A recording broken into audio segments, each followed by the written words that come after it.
I grew up in a time when Hawaii was very different. I grew up when things that were Hawaiian weren't really valued. I grew up as a young boy listening to stories from my grandmother, who had great love for a culture, but also in her generational time, for some reason, chose not to teach that culture and the language and its traditions to her children. I grew up in an educational system that had, or seemed to perceive not to teach Hawaiian because it had no value.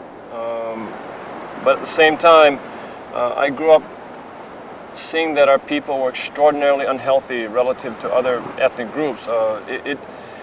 Something was wrong. Something didn't fit right. The notion that we were second-rate in our own homeland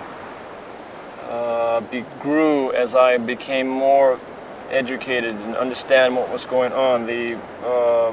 And over time, that instincts that I had about my people being less than equal started to grow. And with that growth came anger.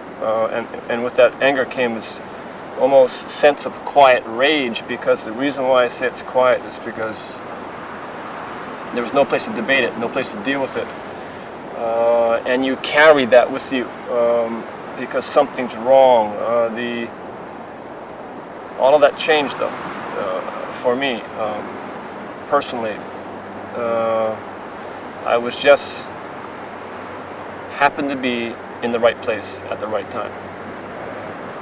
I also grew up knowing how important the ocean was to me, growing up and living in this very important domain. It was my refuge. It was my place of healing.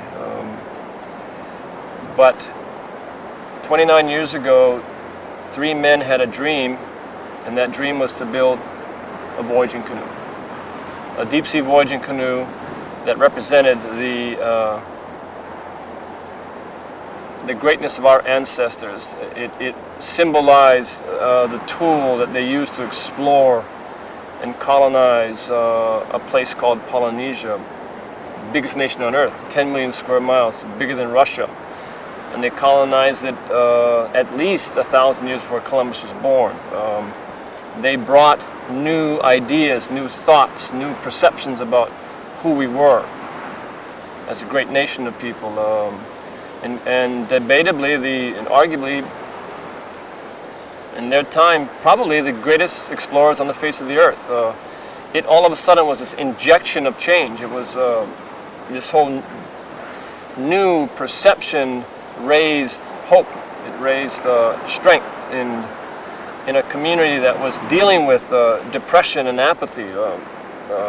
I was there. I was lucky for a whole bunch of unrelated circumstances.